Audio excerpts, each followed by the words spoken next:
à toutes et à tous et bienvenue sur le plateau d'Impact Finance, l'émission qui traite de vos finances avec un autre regard et surtout qui vous communique des clés pratiques pour une vie d'abondance et de partage. Sans plus tarder, découvrons ensemble notre thème du jour.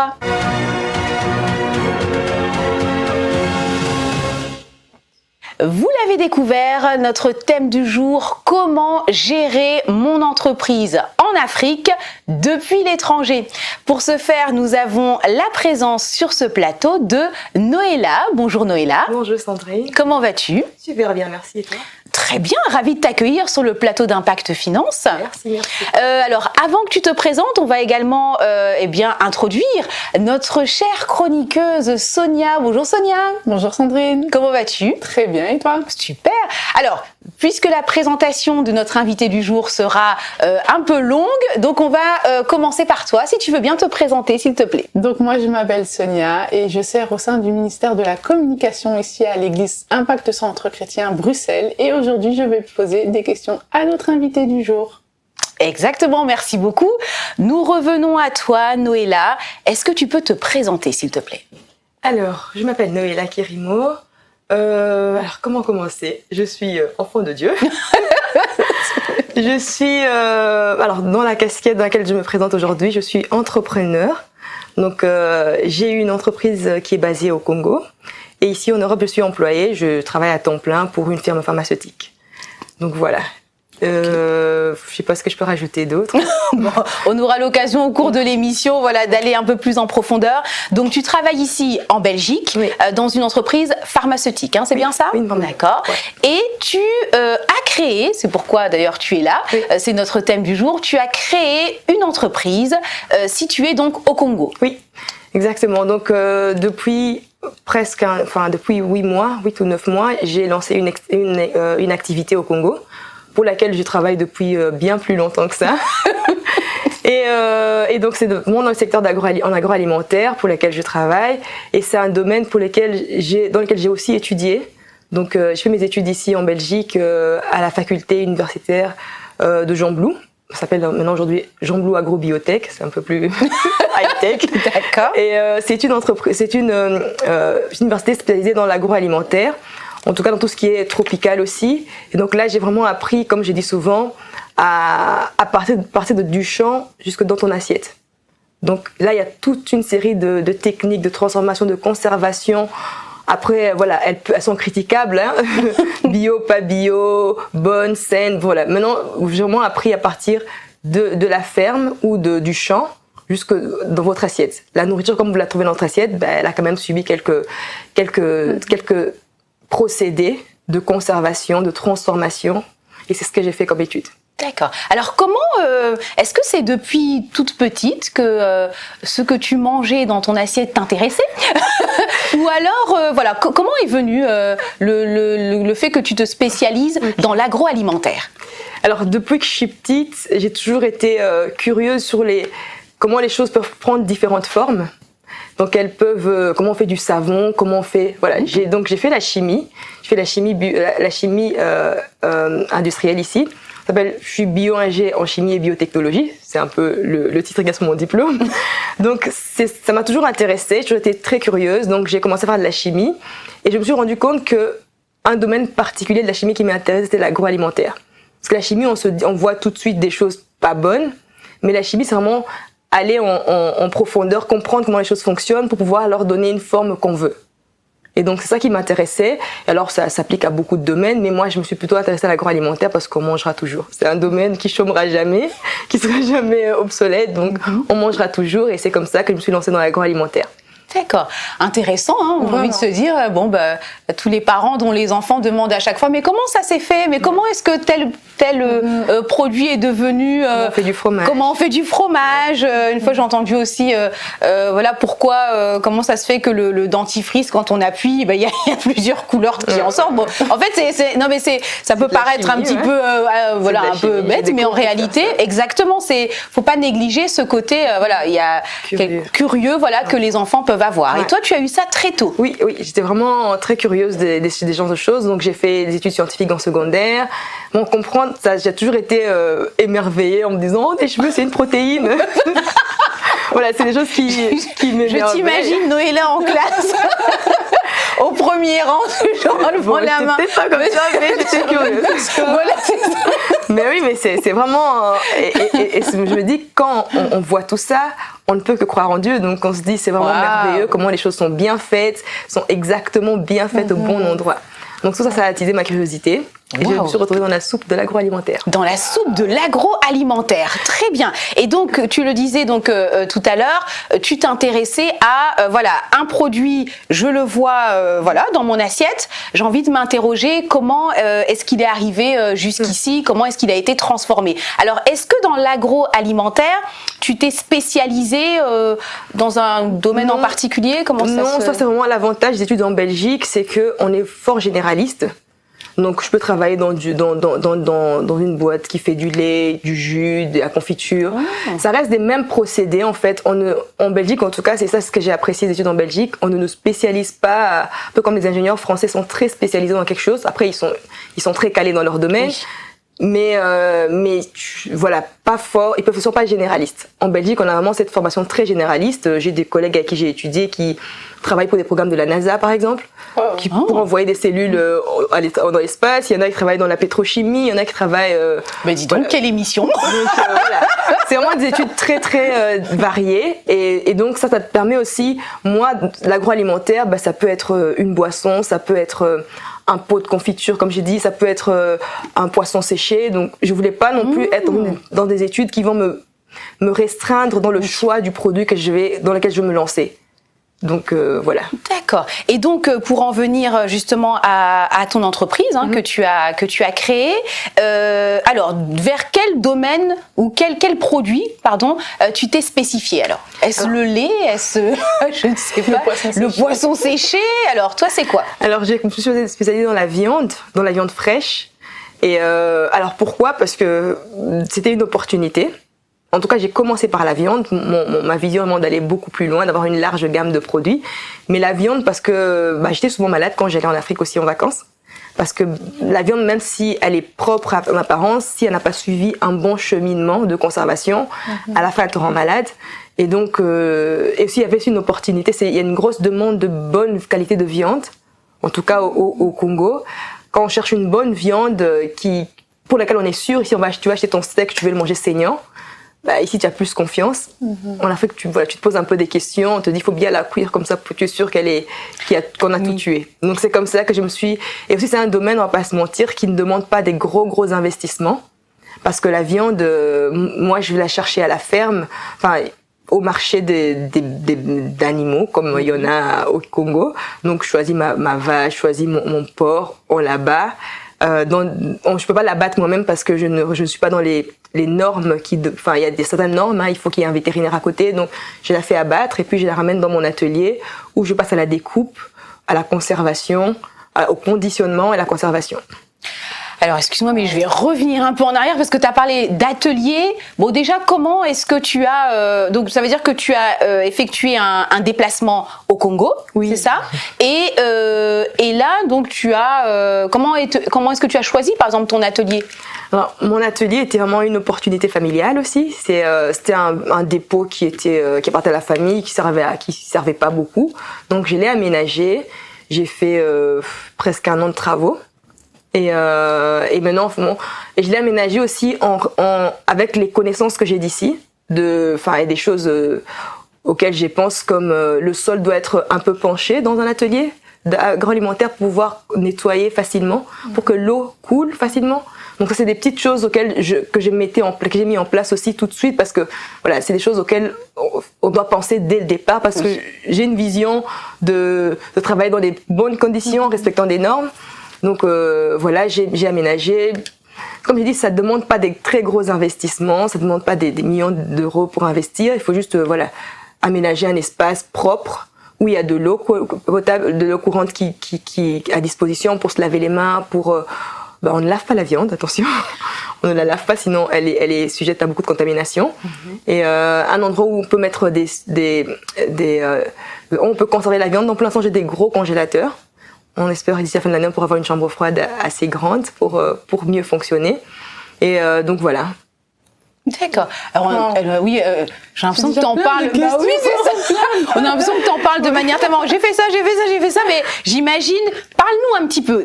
À partir du moment où tu as eu l'idée, jusqu'à ce que justement tu puisses. Bah voilà, il y a l'atelier, il y a les employés. Okay. De l'idée à la réalisation, les premiers pas. Quelqu'un qui se dit, bah tiens, moi j'ai l'idée d'un projet en Afrique depuis l'Europe.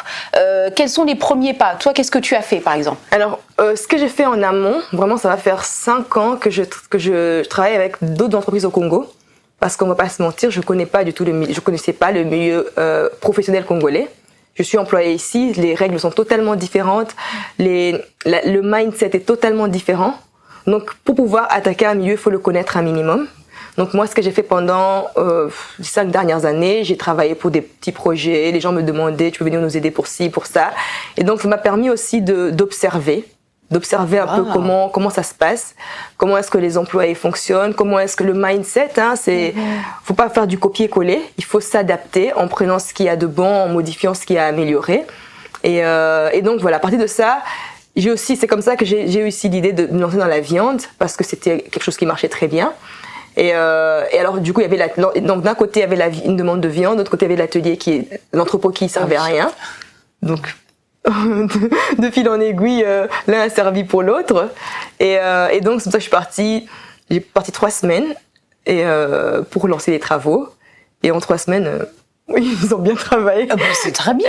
Et donc voilà, et j'y allais crescendo, parce que tout a été fait sur fonds propres. Donc quand j'avais plus assez d'argent, je revenais. J'avais pas de pression parce que je n'avais pas, j'ai un emploi. Oui. Ça c'est quand même, il faut le dire, faut pas se lancer en lâchant tout du premier coup, parce que on connaît pas, on ne sait pas comment ça va se passer, on ne sait pas dans combien de temps est-ce que ça va se lancer. Donc avoir quand même un emploi ou une épargne.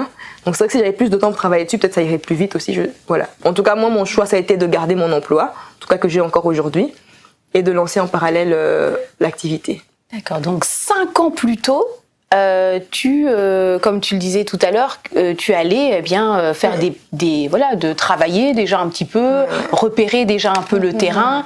D'accord, c'est vrai que parfois on voit directement ce qui émerge, l'entreprise, mais derrière il y a eu, en amont il y a eu les fondements qui ont été posés. Donc toi c'est parti sur un repérage des lieux, du secteur d'activité, etc. En tout cas, je savais une chose, je voulais faire de l'agroalimentaire en Afrique. Ça, tu savais. Ça, je savais. Alors, agroalimentaire, comme j'ai dit, c'est hyper varié. L'Afrique, c'est grand. Oui.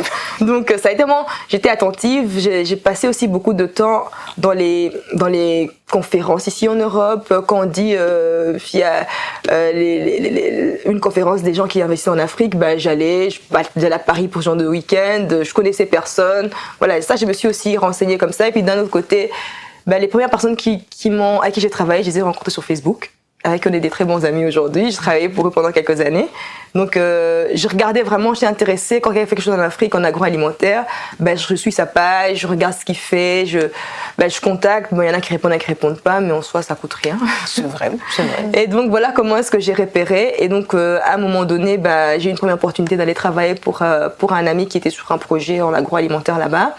Donc j'étais travaillé pour lui 2 semaines, donc j'ai un peu, parce que je connaissais pas non plus la ville Kinshasa, je connaissais pas du tout non plus, donc j'ai un peu fait mes premiers pas à Kinshasa, et puis après c'était des opportunités, c'était pas toujours régulier, mais je restais attentive à tout ce qui se passe. En même temps, tu suis mes abonnements YouTube, c'est des gens qui font du poulet en Côte d'Ivoire.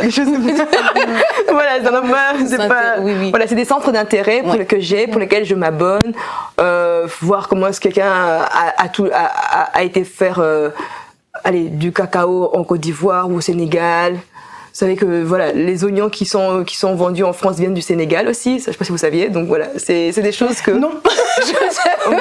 Mais quand on se renseigne, quand on est intéressé par un domaine, il faut vraiment se renseigner, ça coûte rien. D'accord. Ça coûte absolument rien, et plus on cherche, plus dans son idée s'affine. Oui. Plus on se rend compte de ce que c'est. Parce que des fois, tu peux te dire, oui, je vais faire des pots de tomates concentrés en Afrique.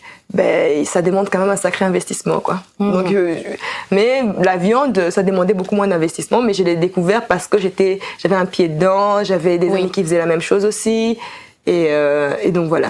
Du coup, donc tu as un atelier au Congo, à Goma, c'est ça. Alors, tu as des employés?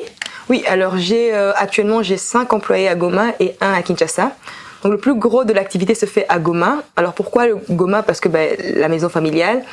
Mais pourquoi aussi? C'est parce que c'est une région très riche, très très riche en agroalimentaire. C'est un peuple pasteur et agriculteur, vraiment qui a toujours nourri le Congo depuis des années en fait. Ça je l'ai découvert parce qu'on me l'a aussi raconté par des papas d'amis qui étaient intéressés.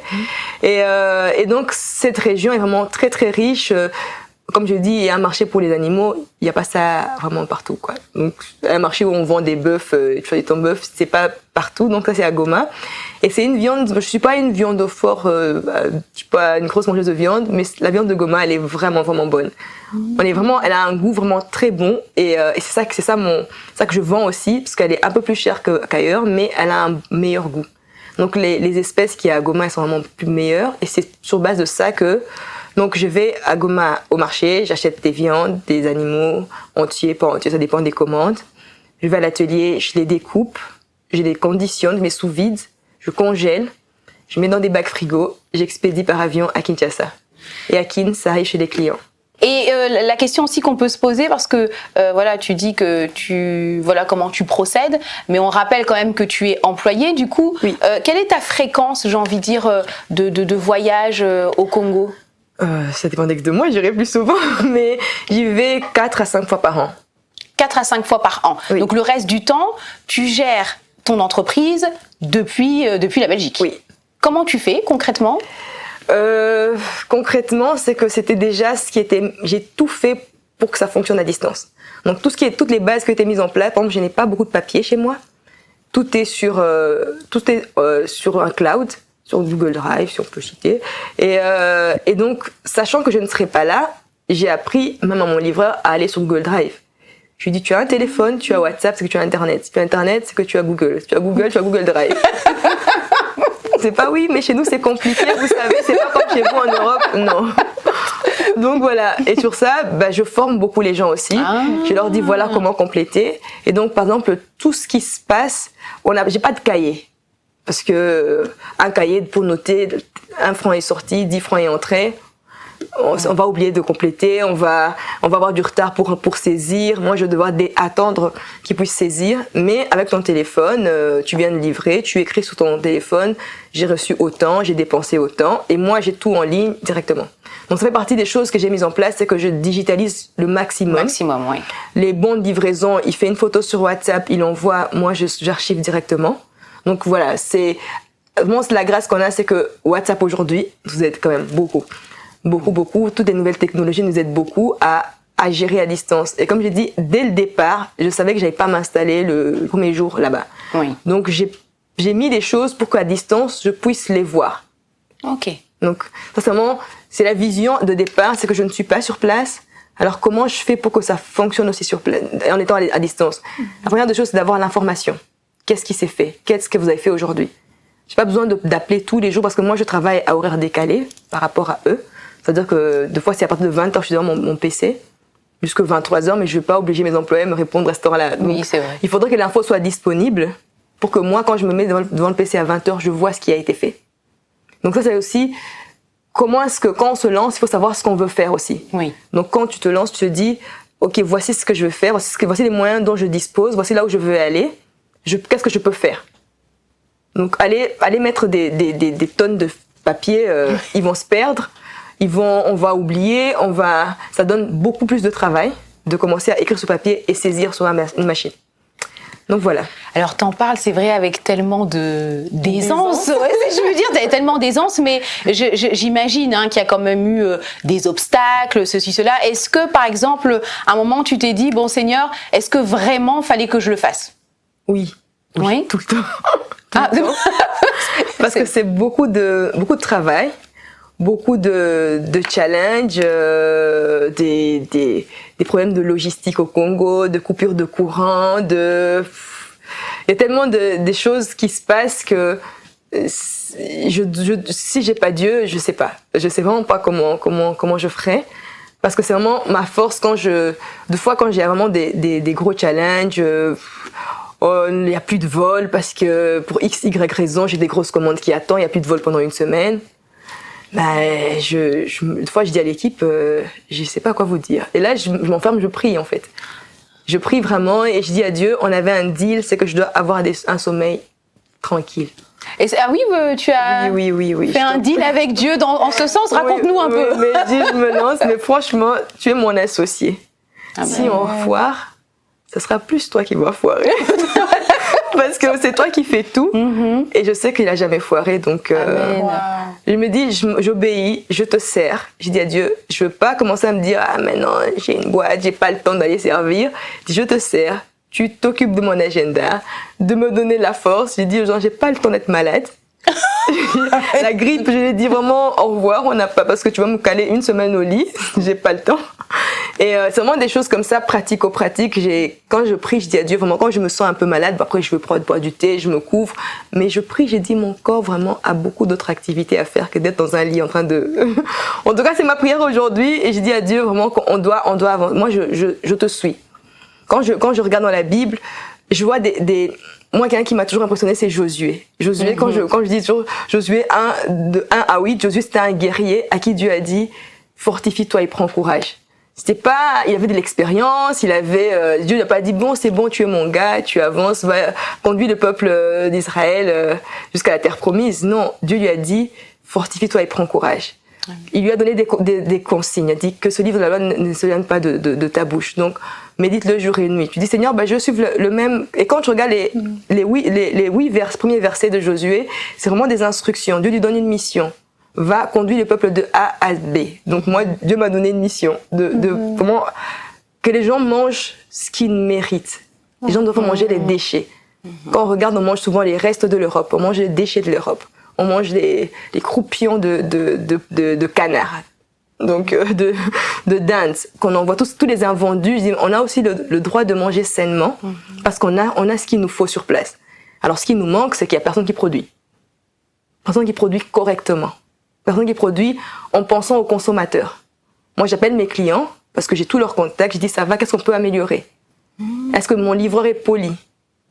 Est-ce que ça se passe bien? Est-ce qu'il est propre sur lui? Parce que voilà, je suis ici aussi, je ne vois pas tout ce qui se passe. Il n'y a pas meilleur retour que celui du client. Donc le client, je l'appelle quand ça ne va pas, on va corriger, on fait des remises, on fait des promos et tout. Et donc voilà. Du coup, je disais, ma ligne conductrice, c'est vraiment Josué 1:8. Amen. Et puis après, Dieu dit, je te bénirai. Je dis, Seigneur, je ne fais pas ça pour pouvoir... c'est pas un fardeau. Et puis après, Dieu lui dit, fortifie-toi. Tu vas jamais être atteint. C'est-à-dire que quand Dieu te dit, tu vas jamais être atteint, il va rien t'arriver. C'est qu'il va y avoir des choses autour, mais reste ancré parce que il va rien t'arriver. Et ça, c'est vraiment quelque chose que du mieux que je peux, je m'accroche à cette parole-là pour pouvoir avancer. Donc voilà. Amen. Et merci en tout cas pour ces précieux conseils. Je pense que c'est aussi important qu'on l'écoute et c'est aussi un bon rappel pour ceux qui le savaient déjà parce que aussi ça vient quelque part, j'ai envie de dire, purifier aussi les motivations. Quand on entre, c'est vrai, on lance un business, on lance une affaire, il y a parfois aussi l'appât du gain là qui peut malheureusement arriver en disant tiens, je peux me faire de l'argent en vendant des produits, c'est pas tellement aux normes, mais bon, derrière j'ai mon argent et c'est tellement important de se dire que la main de Dieu n'est pas trop courte en fait pour attirer des investisseurs ou pour susciter des marchés, attirer des clients et de se dire Seigneur, je peux opérer dans tes lois, dans la vérité, dans la transparence et ça peut marcher. Parce que parfois le problème aussi c'est que on a aussi des gens qui disent écoute, les affaires, ça marche comme ça et pas autrement. Et aujourd'hui, c'est un très bon rappel que tu nous fais de dire non, moi j'ai placé ma confiance en Dieu et je pense même que déjà à la base, faut être convaincu que cette affaire-là, Dieu est dedans aussi. Ouais. Parce que le problème, c'est que quand on se lance et après on dit, au fait, Dieu, j'ai lancé une affaire, allez, viens dans la barque, suis-moi.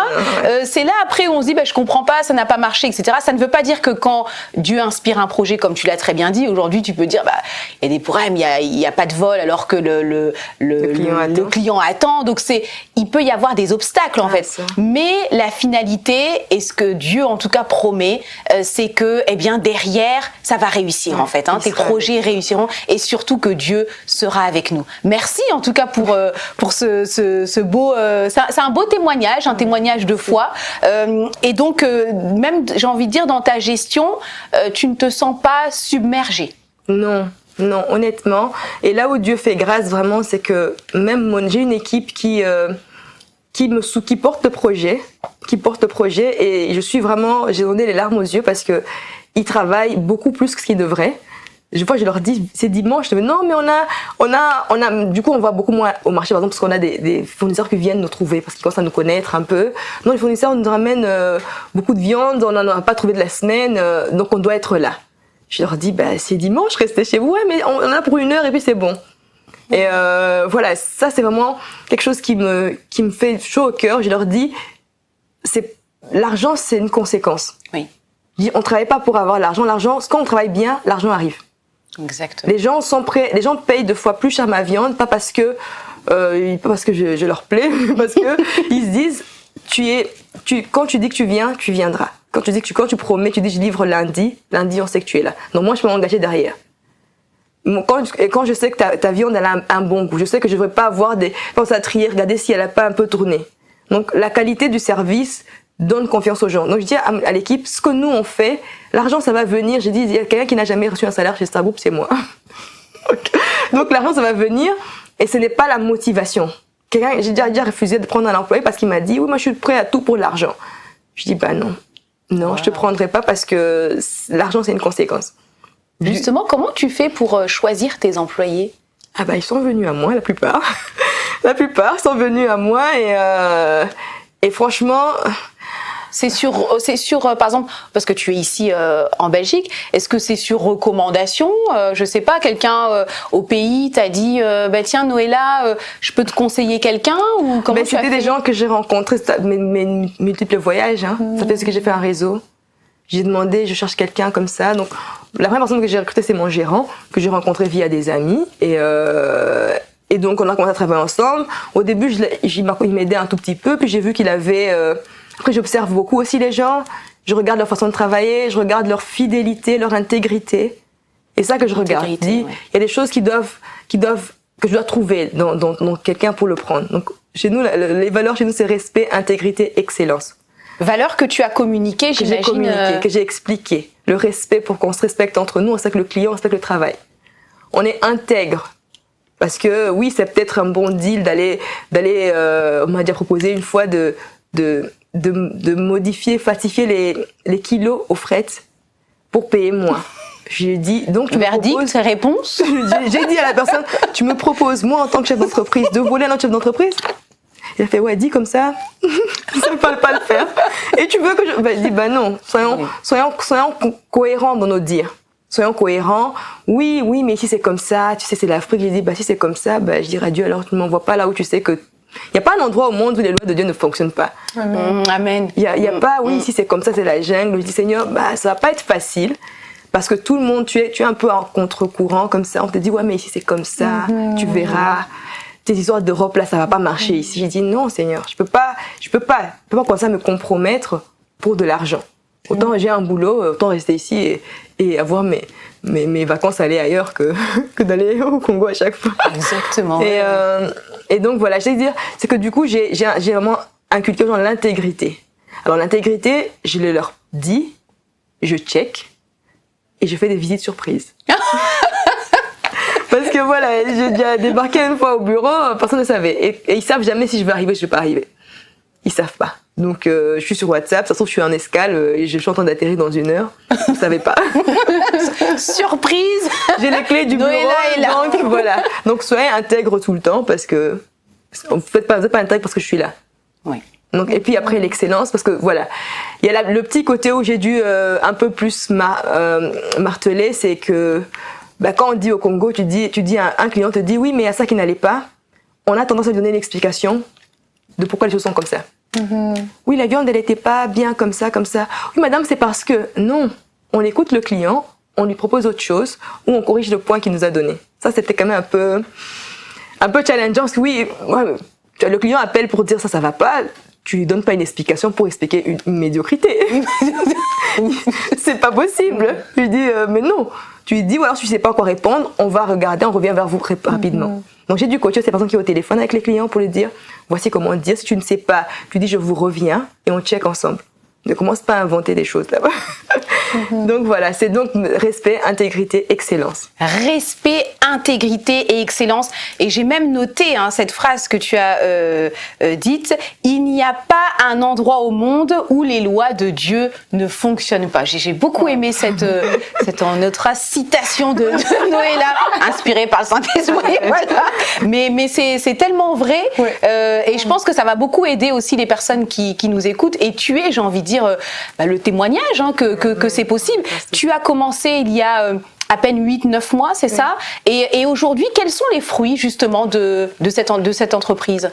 Alors aujourd'hui, le chiffre d'affaires, il croît à une vitesse que je m'attendais pas. Il y a des choses que j'avais prévu d'acheter dans 1 an, que j'ai dû acheter rapidement pour pouvoir répondre à la demande. Je ne fais plus beaucoup trop de pubs. Enfin, maintenant, je peux en faire parce que je suis un peu plus solide dans ma logistique. Parce que sortir 300-400 kilos de viande, ça demande un peu quelques petites logistiques, des machines. Voilà, une machine pour couper les os, par exemple, comme ce qu'on voit dans les boucheries ici. Et que de couper des os à la machette au bout de 300 kilos. Mon boucher, j'ai quand même un peu de mal pour son épaule.